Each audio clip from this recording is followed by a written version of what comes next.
আসসালামু আলাইকুম। আজ আমি টেবিল ক্লথ এবং টেবিল ম্যাট ডাই করছি। এটা আগে আমি বেঁধে নিয়েছিলাম, ডিজাইনটা বেঁধে নিয়েছি। বেঁধে নেওয়ার পরে এখন আমি ডাই করতে দিয়েছি চুলায়। এখানে আমি সালফার বাটিক করছি। সালফার বাটিকের জন্য আগে আমি ডিজাইনটাকে, চেয়ারের কভারটাকে বেঁধে নিয়েছি।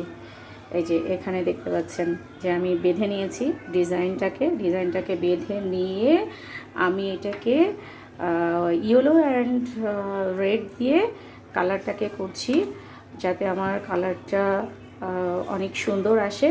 এবং আমি দেখতেও পাচ্ছি এখন অলরেডি আমার চুলায় আছে, আমি দেখতে পাচ্ছি যে আমি যে কালারটি চেয়েছি সেই কালারটি হচ্ছে।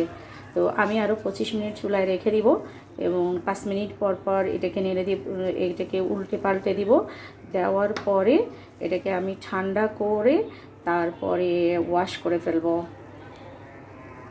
আমি চুলা থেকে নামিয়েছি এবং রং থেকে বের করে ঠান্ডা করার জন্য রেখেছিলাম। তো এখন আমার ঠান্ডা হয়ে গিয়েছে।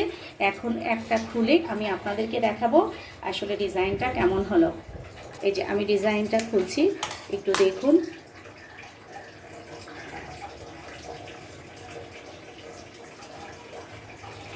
আমি ডিজাইনটা খুলেছি এবং আমি দেখাচ্ছি, যে দেখতে থাকুন। এই যে এটা আমার চেয়ারের কভার।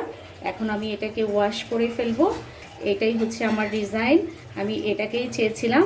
তো এখনই কত সুন্দর কালার এসছে এবং ডিজাইনটাও কত সুন্দর হয়েছে দেখতে পাচ্ছেন। Thank you.